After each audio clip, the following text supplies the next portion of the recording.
The cursed mirror showed everyone except me. My grandmother kept a bronze mirror wrapped in red cloth at the bottom of her wardrobe. She told me never to look into it after sunset. Not because it showed ghosts, that would have been too simple. She said the mirror showed everyone exactly as they were in the eyes of the dead. The cruel saw blood on their hands. The guilty saw the people they buried. The dying saw the person waiting to take them. But if you looked into the mirror and saw nothing at all, you were not supposed to run. You were supposed to pray, because it meant the dead had already forgotten you. And when the dead forget your face, something else is wearing it. My name is Ethan Wu. I inherited my grandmother's antique shop after she died on the third night of the ghost month. That sounds dramatic, but if you knew my grandmother, you would understand that even death had to schedule itself around her. She was 91, stubborn as old iron, and still sharp enough to overcharge rich collectors for broken porcelain while pretending not to hear their complaints. Her shop sat on a narrow street behind the old theater district, between a closed herbal clinic and a tailor who only opened when he felt like it. The sign above the door said Wu's Antiques, but most people in the neighborhood called it Grandma Wu's Junk Shop. They were not entirely wrong. The front shelves held the kind of things tourists liked. Old coins, inkstones, porcelain cats, wooden masks, small jade pendants that were mostly glass but had enough mystery to justify the price. The back room was different. That was where my grandmother kept the objects she never sold. A cracked spirit tablet with no name, a pair of wedding shoes too small for any living woman, a red paper umbrella that dripped water when the weather was dry, a child's rattle made of bone, and the bronze mirror. When I was a child, I thought the mirror was ugly. It was round, heavy, and dark with age, about the size of a dinner plate. The back was carved with 8 symbols around the edge, and in the center was a lotus flower with one petal broken off. The front was not clear like a modern mirror. It was cloudy, dim, like looking into still water at midnight. My grandmother kept it wrapped in red cloth and tied with black thread. Once she burned incense in front of it, then turned it face down until the smoke stopped. When I asked why, she said, "Some mirrors reflect light, some reflect debt." I was 9 years old. That explanation was not helpful. When she died, the lawyer read her will in a room that smelled like paper dust and cheap tea. My uncle got money. My aunt got jewelry. My cousins got property shares. I got the shop. At first, everyone looked offended on my behalf. Then they looked relieved. Nobody wanted to inherit a building full of dusty objects, unpaid taxes, and stories that made delivery men leave packages outside the door. I signed the papers because I had nowhere else to go. My life at that point was not impressive. I had dropped out of graduate school, lost my job at a museum archive, and ended a relationship so politely that we both apologized for wasting each other's time. The shop was not a dream. It was shelter. The night after the funeral, I returned alone to Wu's Antiques. Rain tapped on the windows. The street outside was empty except for a stray cat sitting under the awning, watching me like it knew I had made a bad decision. Inside, everything smelled like old wood, incense, and my grandmother's medicinal balm. I stood behind the counter for a long time, listening to the building settle. Then I heard a soft knock from the back room. I froze, not a loud knock, not dramatic. Just 3 gentle taps, tap, tap, tap, from inside the wardrobe. I should have left. Instead, because grief makes people stupid and curiosity finishes the job, I went to the back room. The wardrobe stood against the wall behind a curtain of hanging prayer beads. It was old rosewood, polished black from decades of use. My grandmother had never let anyone open it. The knock came again. Tap, tap, tap. I reached for the handle. The wood was cold, not cool. Cold, like something taken from underground. I opened the wardrobe. Inside were folded funeral clothes, bundles of yellow paper, a box of incense, and at the bottom, wrapped in red cloth, the bronze mirror. The black thread around it had snapped. That was the first strange thing. The second was that the mirror was facing up. My grandmother had always kept it face down. I crouched and lifted it carefully. It was heavier than I remembered. The red cloth fell open in my hands. For a moment, the cloudy bronze surface reflected nothing but darkness. Then my grandmother's voice came from behind me. "You are late." I dropped the mirror. It hit the floor with a dull sound that seemed too deep for something so small. I spun around. The room was empty. The prayer beads swayed in the doorway, though there was no wind. My heart slammed against my ribs. "Grandma?" No answer. Just rain. I looked down. The bronze mirror lay face up on the floor. In its dim surface, I saw the ceiling, the light, the edge of the wardrobe.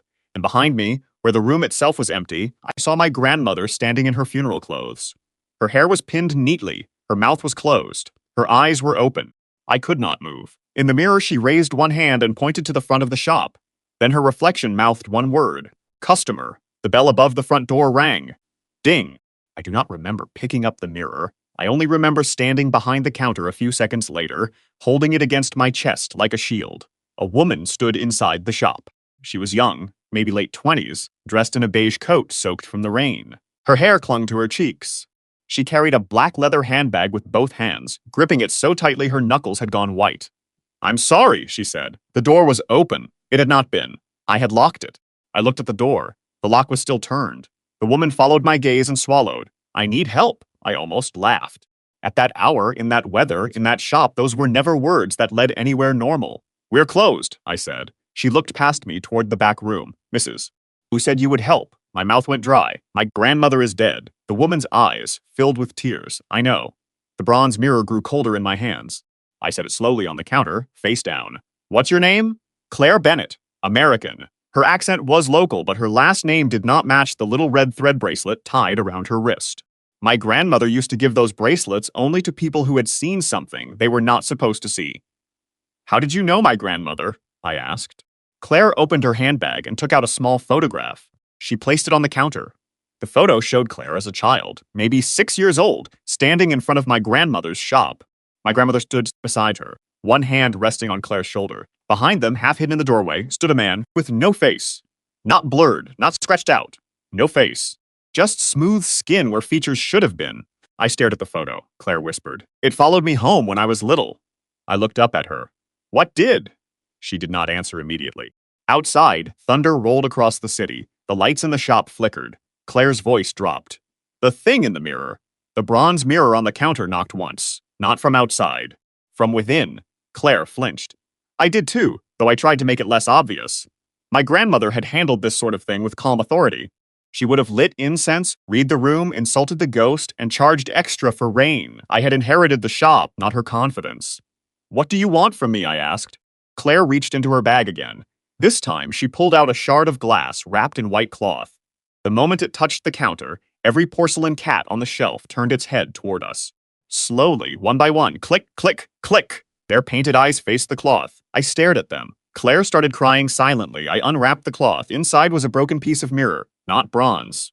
Modern glass. A jagged triangular shard, black around the edges as if burned. In the reflection, I saw Claire. I saw the shelves. I saw the rain-streaked windows. But I did not see myself.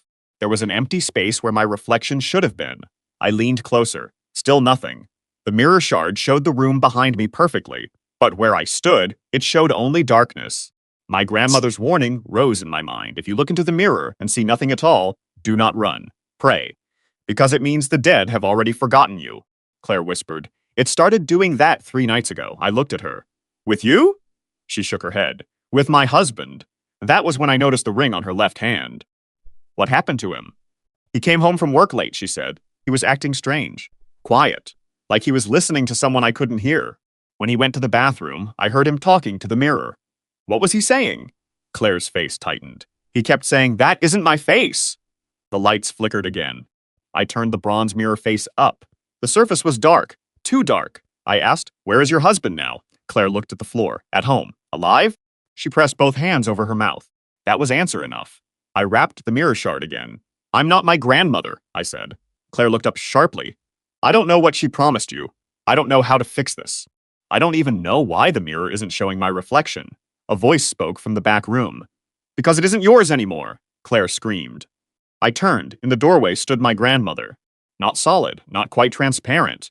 She looked exactly as she had at the funeral, except her eyes were black from corner to corner. I gripped the counter until my hands hurt. "Grandma?" She looked at me. The air smelled suddenly of incense and rain. "You opened the wardrobe," she said. "You knocked. I warned you. You were dead. That has rarely stopped me." Even terrified, I almost smiled. Claire stared at her, trembling. My grandmother turned to Claire. "You came too late." Claire sobbed once. I didn't know who else to call. My grandmother looked at the wrapped shard, then at the bronze mirror. "The face thief has found a new mirror." The words meant nothing to me, but the shop reacted. Every hanging charm shifted. The paper umbrellas rustled. Something inside the locked cabinet in the back room scratched once, then went quiet. I asked, "What is a face thief?" My grandmother did not look at me when she answered. "A thing that survives by being remembered as someone else." Claire whispered, "Is it my husband?" "No," my grandmother said. "It is wearing your husband." The bronze mirror clouded over. Shapes moved inside it. At first I thought they were smoke. Then I realized they were faces. Dozens of them. Men, women, children. All pressed against the inside of the bronze surface, as if trapped underwater. Their mouths opened silently. Their eyes stared at me without recognition. Then one face moved to the front. A man in his 30s. Handsome, tired, terrified. Claire gasped. Daniel, her husband, his face pressed against the mirror from the other side. His lips moved. This time I heard the words in my head. It has my skin. The mirror went black. Claire collapsed onto the stool. I sat down too, because my legs had made their own decision. My grandmother stood between us, stern as ever. When Claire was a child, she said her family lived in an apartment above a burned theater. Something came through the dressing room mirrors. It followed her because children remember what adults pretend not to see. Claire nodded weakly. My parents said I had nightmares. Your parents lied, my grandmother said. Badly. I looked at Claire. What happened? She swallowed. I saw a man in every mirror. Not at first. At first, just in the corner. Then behind me. Then closer. He had no face. He would stand there while I brushed my teeth, while I washed my hands. Sometimes he raised his hand like he wanted to touch my shoulder. My grandmother continued. Her mother brought her here. I sealed the thing inside a mirror and buried it under the old theater. I looked at the shard. So why is it back? Claire's voice was barely audible. Because Daniel bought the theater. That explained too much. Her husband was a real estate developer. Of course he was. If there was one universal law in ghost stories, it was that real estate developers eventually dug up something that hated them. He wanted to renovate it, Claire said. Turn it into luxury apartments. I told him the place felt wrong. He laughed. He said old buildings always came with ghost stories.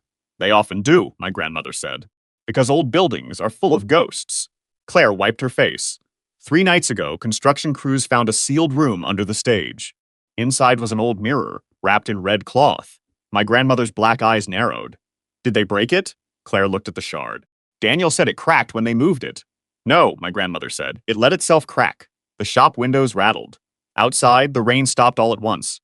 The silence felt worse than thunder. My grandmother looked at me. You must go to her house. I stared at her. No, she blinked. In life, my grandmother could make silence feel like a slap. In death, she had improved. I stood up. I sell old coins and fake jade pendants. I do not perform emergency mirror exorcisms. You inherited the shop. I inherited tax problems. You inherited the debt. That word again. Debt. The bronze mirror pulsed on the counter. I looked at Claire. She looked like someone drowning on dry land. What happens if we don't go? I asked. My grandmother looked toward the window.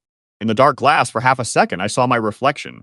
But it was not me. It was a man with my face, standing outside in the rain, smiling.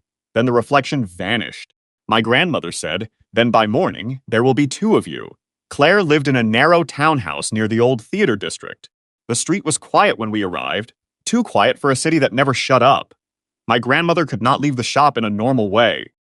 She vanished when we stepped outside and reappeared in the reflection of my phone screen, looking displeased with modern technology. Claire drove. I sat in the passenger seat holding the bronze mirror wrapped in red cloth. Every few minutes, I thought I heard breathing from inside it. Not mine, not Claire's. When we reached the townhouse, I saw all the lights were on. Every window glowed warm yellow. But the house felt empty, not quiet. Empty, like something inside had swallowed the sound. Claire stopped at the curb. My husband is upstairs, she whispered. How do you know? She pointed. In the second-floor bathroom window, a man stood facing the mirror. Daniel. At least, something shaped like Daniel. He wore a white shirt and dark trousers. His hands rested on the sink. His head was tilted slightly to one side. He was not moving. Then slowly, his reflection turned toward us. Not Daniel, the reflection smiled. The real body did not. Claire began to cry again. I wanted very badly to go home. Instead, I got out of the car. The front door was unlocked, of course. Inside, the house smelled like expensive candles, wet plaster, and something older underneath. Dust from the theater. Mirror dust. It has a smell, sharp, metallic, like blood mixed with old glass. Claire followed close behind me. You should stay outside, I said. My husband is in there. That is exactly why you should stay outside. She shook her head. I did not argue. People in love rarely choose safety. It is one of their worst habits. The hallway was lined with framed photos, wedding photos, travel photos, holiday dinners, Claire and Daniel smiling in everyone. But something was wrong. In each frame, Daniel's face had blurred. Not the whole photo, only his face. It looked smeared, as if someone had rubbed the image with wet fingers. Claire stopped in front of one photo and covered her mouth. That wasn't like that before. From my phone screen, my grandmother's voice said, "It is erasing him from memory." I nearly dropped the phone. Claire stared at it. "Is she in your phone?" Apparently, my grandmother's tiny reflection glared at me. "Focus." A floorboard creaked upstairs. Then Daniel's voice called down. "Claire?" She froze. The voice was perfect, gentle, concerned, human. "Claire, honey. Is that you?" She took one step toward the stairs. I grabbed her arm. "Don't answer." Her eyes filled with panic. Daniel called again. "I'm sorry I scared you. I feel better now. Come upstairs." The bronze mirror in my arms vibrated. My grandmother whispered from the phone, "It wants her to recognize him. What happens if she does? Then it becomes him completely." Claire looked at me. I lowered my voice. "Whatever speaks upstairs is not your husband." A long silence followed. Then Daniel laughed. It was not loud, but it slid down the staircase like oil. "You brought the shop boy. That was rude." Accurate, but rude. The lights flickered. In the hallway mirror near the front door, Daniel appeared behind us. Not on the stairs, in the mirror. He stood very close to Claire's reflection. His hands rested on her shoulders. Claire screamed and spun around. No one was there. In the mirror, Daniel leaned down and whispered into her ear. She clapped both hands over her ears. I threw the red cloth off the bronze mirror and held it up toward the hallway mirror. The bronze surface flashed blue. The hallway mirror cracked down the center. Daniel's reflection vanished. Upstairs, something roared. The sound was not human. Good. Now we were communicating. My grandmother appeared in the bronze mirror. "Do not break every mirror," she said. "Why not?" "Because he can use shards." "Wonderful," Claire whispered. "What do we do?" I looked up the stairs. "We get your husband's real face back." I paused. That sounded more confident than I feel. We climbed the stairs. Each step showed a different reflection. In the polished banister, I saw a woman hanging from a theater balcony. In a framed photo, I saw a child hiding under a seat while smoke filled the room. In the black screen of a tablet, on a side table, I saw my own face smiling at me from the wrong angle. The old theater had followed Daniel home. Or rather, Daniel had brought the thing from the theater into his house, and now every reflective surface had become a door. At the top of the stairs, the bathroom door stood open. Steam rolled out. The mirror above the sink was completely black. Daniel stood in front of it with his back to us. His shirt was soaked. Water dripped from his sleeves onto the tile. Claire whispered, "Daniel." I winced. The body turned. His face looked normal. That was the worst part. He had Daniel's eyes, Daniel's mouth, Daniel's tired expression. But everything was slightly wrong, like someone had copied him from memory and missed the warmth. He smiled. "Claire." She took a step back. He looked at me. His smile widened. "Ethan Wu, I did not like that." "We haven't met," I said. "I have met your face." Behind him, the black bathroom mirror rippled. Something pressed against it from the other side. A hand, then another, then a face with no features. Smooth, wet, waiting. My grip tightened on the bronze mirror. "What do you want?" I asked. Daniel's body tilted its head. What everyone wants to be seen. The voice had changed. It was still Daniel's, but layered with many others. Men, women, children, all speaking under the same skin. My grandmother appeared in the bronze mirror, standing behind my reflection. "Do not bargain with it." The thing wearing Daniel laughed. "Old Wu, still guarding broken doors." My grandmother's face hardened. "You should have stayed buried." "I was buried in a mirror," it said, "not a grave." "Mirrors are made to open."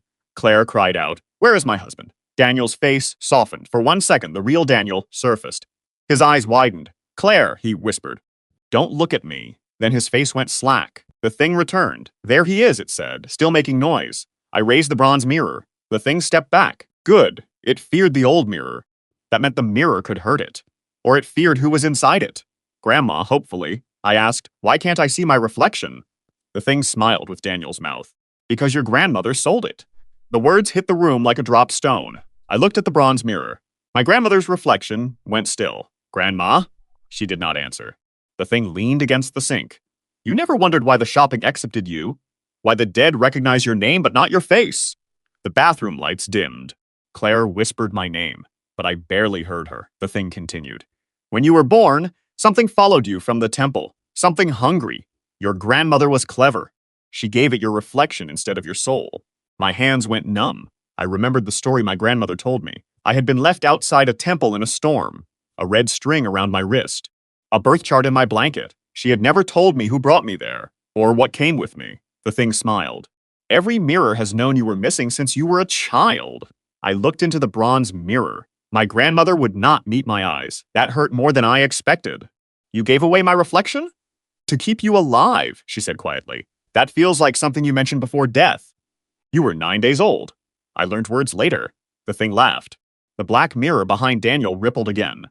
The faceless shape pushed forward until the glass bulged outward. My grandmother snapped. It is distracting you. She was right. Annoyingly, death had not made her less right. The bathroom mirror cracked. One thin line, then another. If that thing came fully through, Daniel would be gone. And maybe I would be next. I held up the bronze mirror. What do I do? My grandmother said. Make it look at itself. That sounds simple. It is not. Of course. The thing heard us. Its expression changed. For the first time, fear flickered across Daniel's borrowed face. Then it lunged. Not at me, at Claire. It moved too fast. Daniel's body slammed into her, knocking her into the hallway. She hit the wall and cried out. I swung the bronze mirror like a very expensive frying pan. It connected with Daniel's shoulder. A flash of blue light burst from the impact. The thing screamed. Daniel's skin split the cheek. Not blood. Glass dust poured out. Claire scrambled away. I stepped between them. I run downstairs. She shook her head. Move. For once, she listened. She ran. Daniel's body jerked upright. The cut on his cheek widened, revealing darkness beneath his skin. Inside that darkness, faces moved. So many faces. All stolen. All half-remembered. The thing hissed. You have no face to protect, Ethan Wu. That is becoming a sensitive topic. It smiled. Then every mirror in the hallway exploded. Glass filled the air. But the shards did not fall. They hung around us, floating like a storm of knives. In each shard, I saw a different person. A young woman in stage makeup. A man in a fireman's coat. A little boy with soot on his cheeks. An old theater usher. All staring. All silent. The thing wearing Daniel spread its arms. Do you know what happened in that theater? My grandmother whispered. Do not listen. But I did. Because the dead were already watching. And stories are doors, too. 37 years ago, the old Celestial Theater burned during a midnight performance. The official report blamed faulty wiring. 26 people died.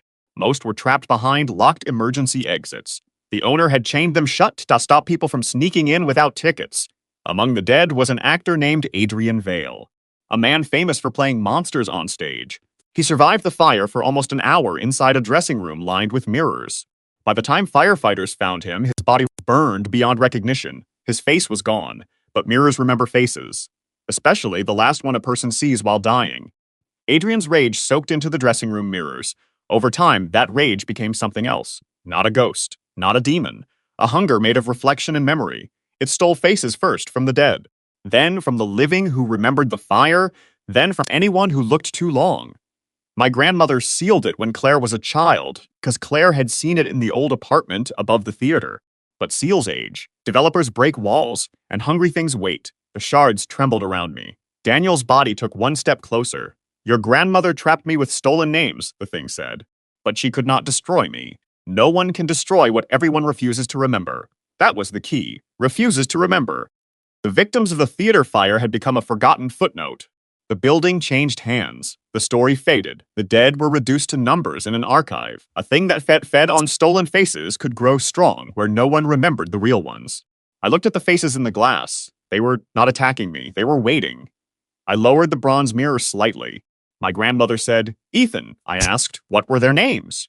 The thing's smile vanished. My grandmother went silent. I looked at her reflection. The people in the theater. What were their names? She closed her eyes. I do not know all of them. Then we find them. The thing screamed. The glass shards shot toward me. I raised the bronze mirror. Blue light flashed. The shards stopped inches from my face, trembling. Downstairs, Claire shouted, Ethan! Something heavy slammed against the front door. Once, twice, third time. The door burst open. Wind rushed into the house, carrying rain, ash, and the smell of burned velvet. Through the open door, I saw the street outside. Except it was not the street anymore. It was the old theater lobby.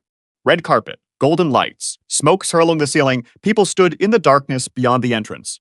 Audience members, dead ones, waiting for the final act. The townhouse and theater had overlapped. The mirror had opened the old fire. My grandmother said, if the stage appears, it will force a performance. What does that mean? It means someone must play the monster. The thing wearing Daniel smiled again. Too late. The hallway floor tilted. The walls stretched upward. The ceiling vanished into darkness. Suddenly, I was standing on a stage. Rows of seats spread before me, filled with shadowy figures. The air smelled of smoke and dust. Red curtains hung on both sides, burned black at the edges. Daniel stood across from me under a spotlight. No, not Daniel. Adrian Vale, the face thief. It had dropped the pretense. Daniel's body changed. Its skin turned pale and cracked. Its mouth widened too far. Its eyes became smooth and silver, reflecting everything except itself. Behind him hung a wall of mirrors, every stolen face pressed against the glass. Claire stood at the edge of the stage, trapped behind an invisible line, calling Daniel's name. My grandmother appeared beside me solid now, though pale as candle wax. She looked at the audience. So many, she whispered. You sealed this thing, I said. How? With a name. Whose? She looked at the monster, his true name. Adrian tilted his faceless head. You can say it. It will not help. My grandmother's jaw tightened. She was afraid. That scared me more than the theater. Why won't it help? I asked, she said. Because a true name only works if the dead remember who carried it. I understood. Adrian had stolen too many faces. Too many memories. He was no longer just Adrian Vale. He was a crowd of stolen identities stitched into one hunger. We did not need one name. We need all of them. I looked at Claire. Do you have your phone? She stared. What? Your phone! She fumbled in her coat pocket and pulled it out. The screen was cracked but working. Search the theater fire, I shouted. Victim names. Archives. Memorial pages. Anything, Adrian laughed. The sound rolled through the theater. You think a search engine can save the dead? I looked at him.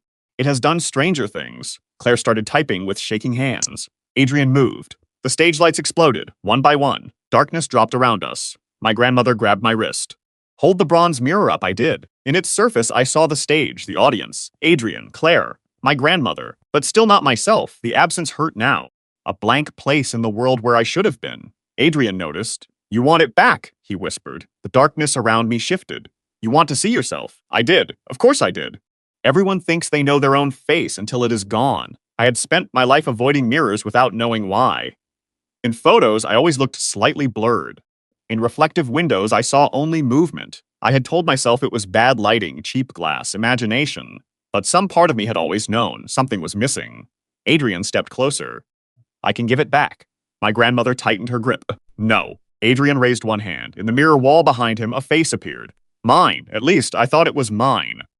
A young man with tired eyes, dark hair, and my grandmother's stubborn mouth. He looked frightened. He looked real. I almost lowered the bronze mirror. My grandmother slapped me. Hard. Considering she was dead, it was impressive. Do not be stupid, she snapped. I blinked. The face in the mirror smiled. Not my smile. Adrian's. Thanks, I muttered. You are welcome, my grandmother said. Claire shouted from the edge of the stage. I found names! The theater shook. Adrian turned toward her. Claire's phone glowed in the dark. She began reading. Margaret Lynn, Thomas Vale, Peter Cho, Helen Park, Samuel Reyes. With each name, one figure in the audience lifted its head. The shadows became people. Not fully, but enough. Faces formed in the dark, old, young, burned, tired, listening. Adrian screamed and rushed toward Claire. Daniel's voice tore through him. Claire! Run! His body stumbled. The real Daniel was still inside, fighting. I lifted the bronze mirror and stepped into Adrian's path. He slammed into the blue light and shrieked. My arms nearly broke from the force. Keep reading, I shouted. Claire continued. Lydia Park, James Holloway, May Chen, Robert Hale, Nina Alvarez, Grace Liu. More faces appeared in the audience. The smoke thinned. The theater seats filled with the dead as they remembered themselves. Adrian clawed at the mirror. The bronze surface cracked. My grandmother pressed her hands against the back of it. Black veins spread up her arms. She was holding the seal, and it was killing her again. Grandma, read, she said through clenched teeth. Claire was crying now, but did not stop. Anthony Reed. Sarah Kim, David Wong, Elise Hart, Michael Tran, Annabelle. The names echoed. Not from Claire, from the audience. One by one, the dead repeated them. Their own names. Their neighbors' names. Their children's names. Memory returned like fire in reverse. The mirrors behind Adrian cracked. Faces peeled away from the glass. Adrian screamed. But beneath the scream were hundreds of voices breaking free. Then Claire stopped. Her face went white. What? I shouted. She looked at me. There's one unnamed victim. The theater went silent. Adrian slowly turned back to me. Even without a face, I knew he was smiling. Every fire leaves something unnamed. The mirror wall behind him opened. Inside was Daniel, suspended in darkness, his real face pressed against invisible glass. Beside him was the faceless shape of the unnamed victim. Small, a child. Claire covered her mouth. My grandmother whispered, "Oh, I looked at her. You know who it is." She closed her eyes. I suspected. Who? She did not answer. Adrian's voice softened. The old woman never told you why she took you from the temple. My stomach dropped. My grandmother said, enough. But the theater wanted the stories, and stages are cruel. The mirror wall filled with rain. A temple courtyard appeared.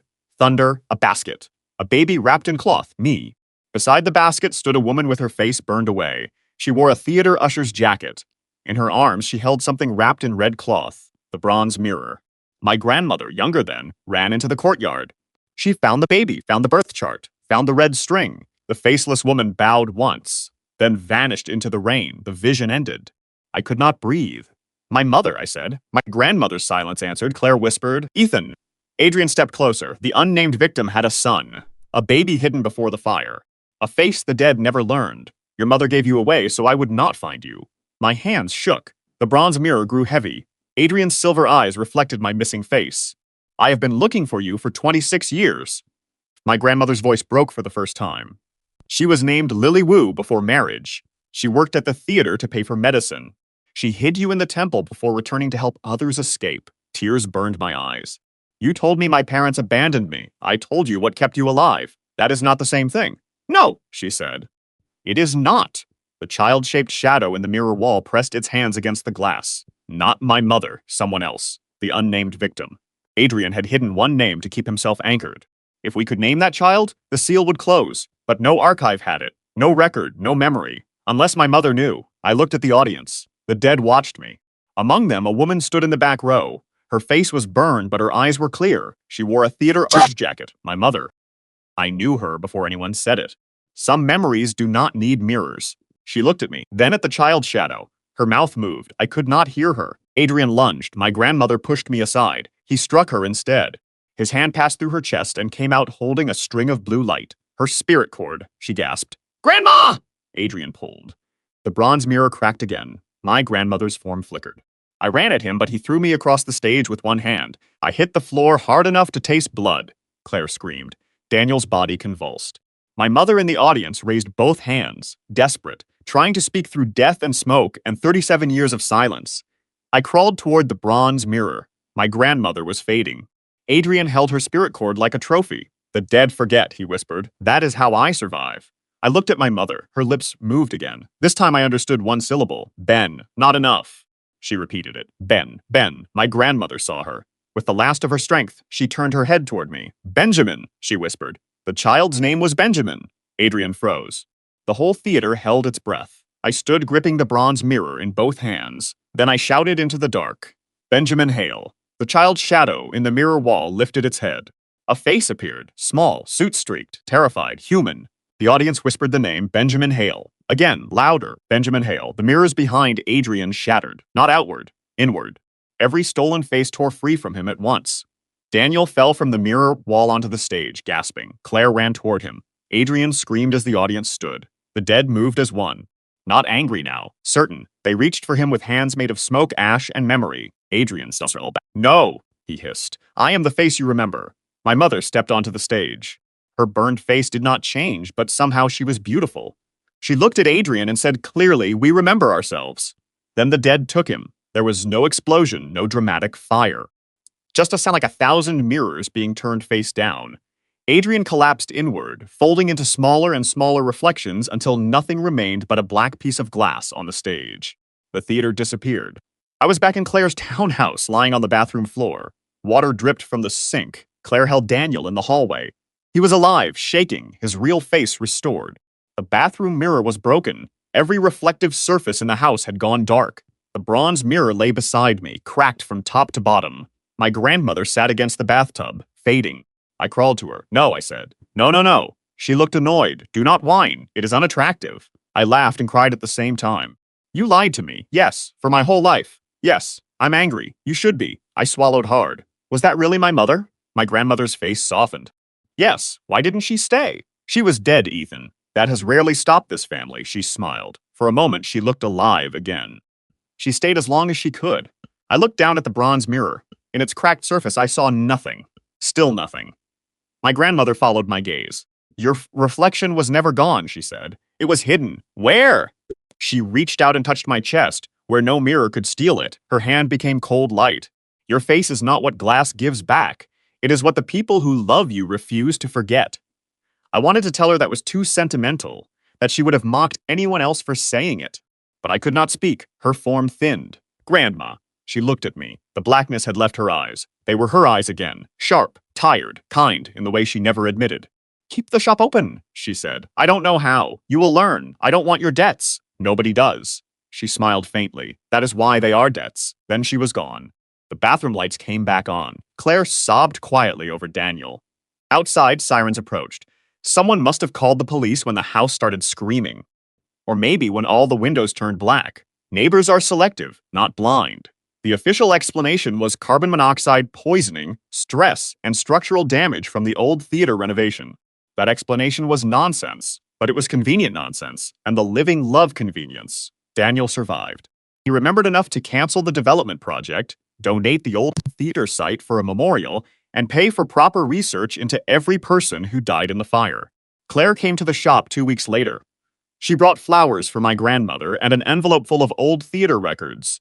There were 26 names on the final memorial plaque, including Benjamin Hale, including Lily Wu.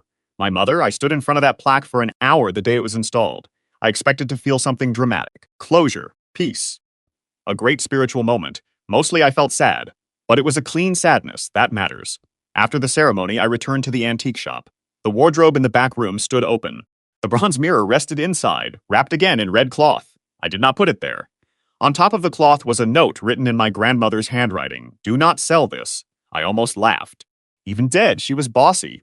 Business changed after that. People came into the shop sometimes and stared too long at the mirrors. I learned to watch their shoulders. The guilty always tense before looking. The grieving lean closer. The haunted look away. I did not become my grandmother overnight. I still overcharge tourists for fake jade because tradition matters. But I also learned which incense to burn for restless objects, how to write a name so the dead could follow it home, and why you should never hang two mirrors facing each other after midnight. 3 months passed. Then one evening, just as I was closing, the bell above the door rang. Ding. A man entered the shop. He wore a gray coat and carried a small rectangular mirror wrapped in newspaper. His face looked ordinary, too ordinary, like a mask that had learned not to attract attention. I heard you buy antiques, he said. I looked at the mirror in his hands. The newspaper around it was damp, not with rain, with seawater. I said, depends on the antique. He placed it on the counter. I found this in my father's house after he died. The moment he let go, every mirror in the shop turned black. The wardrobe in the back room knocked once, then again, then a third time. Tap. Tap. Tap. I smelled smoke, old smoke. The man smiled, not with his mouth, with the reflection behind him. And for the first time in my life, I saw myself in the glass cabinet, my face, my real face, standing behind the man, shaking its head, warning me. The man leaned closer and whispered, "This mirror only shows people who are about to disappear." I looked at my reflection. My reflection looked terrified. Then it mouthed one word, "Run." I reached under the counter for my grandmother's red thread, and I locked the front door. Because I had finally learned one thing from Grandma Wu. When a cursed object comes into your shop after sunset, you do not let it leave with the customer.